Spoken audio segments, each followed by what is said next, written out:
ಈ boring mutual fund ಮಾರ್ಕೆಟನ್ನೇ beet ಮಾಡಿದೆ. ನೀವು ಇನ್ವೆಸ್ಟ್ಮೆಂಟ್ ಮಾಡಿಲ್ವಾ? ಎಲ್ಲರಿಗೂ ಥ್ರಿಲ್ ಬೇಕು, hot stocks, intraday tips, crypto. ಆದರೆ ವೆಲ್ತ್ ಬಿಲ್ಡ್ ಆಗೋದು ಎಕ್ಸೈಟ್ಮೆಂಟ್ನಿಂದ ಅಲ್ಲ, ಕನ್ಸಿಸ್ಟೆನ್ಸಿಯಿಂದ. ಹೆಚ್ಚು ಜನರು ರಿಟರ್ನ್ಸ್ ನೋಡ್ತಾರೆ, ಆದರೆ ಡಿಸಿಪ್ಲಿನ್ ನೋಡುವುದಿಲ್ಲ. ಮ್ಯೂಚುವಲ್ ಫಂಡ್ಸ್ ಯಾವಾಗೂ ಸ್ಟ್ರಾಂಗ್ ಕಂಪ್ನೀಸಲ್ಲಿ ಇನ್ವೆಸ್ಟ್ಮೆಂಟ್ ಮಾಡುತ್ತೆ, ಲಾಂಗ್ ಟರ್ಮ್ ಫೋಕಸ್ ಇಟ್ಕೊಂಡು ಇನ್ವೆಸ್ಟ್ಮೆಂಟ್ ಮಾಡ್ತಾರೆ. ಇದರ ರಿಸಲ್ಟ್ ಏನಾಗುತ್ತೆ ಅಂದರೆ ಮಾರ್ಕೆಟ್ ವೋಲ್ಟಿಲಿಟಿ ಇದ್ರೂ ಸ್ಟಡಿ ಗ್ರೋತ್ ಇರುತ್ತೆ. ವೆಲ್ತ್ ಬಿಲ್ಡ್ ಆಗೋದು ಓವರ್ನೈಟ್ ಅಲ್ಲ. It's boring, it's systematic, but it works. ನೀವು ಇನ್ವೆಸ್ಟ್ಮೆಂಟ್ ಮಾಡುವಾಗ ಈ ಕ್ವಶನ್ ಇರಬೇಕು: ಇದು ಎಕ್ಸೈಟಿಂಗ್ ಆಗಿದೆಯಾ, ಇಲ್ಲ ಇದು ಸಸ್ಟೈನೇಬಲ್ ಆಗಿದೆಯಾ ಅಂತ.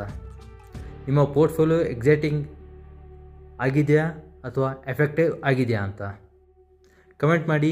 ರೆಡಿ ಅಂತ ನಿಮಗೆ ಸಿಂಪಲ್ ವೆಲ್ತ್ ಸಿಸ್ಟಮ್ ಎಕ್ಸ್ಪ್ಲೇನ್ ಮಾಡ್ತೀನಿ.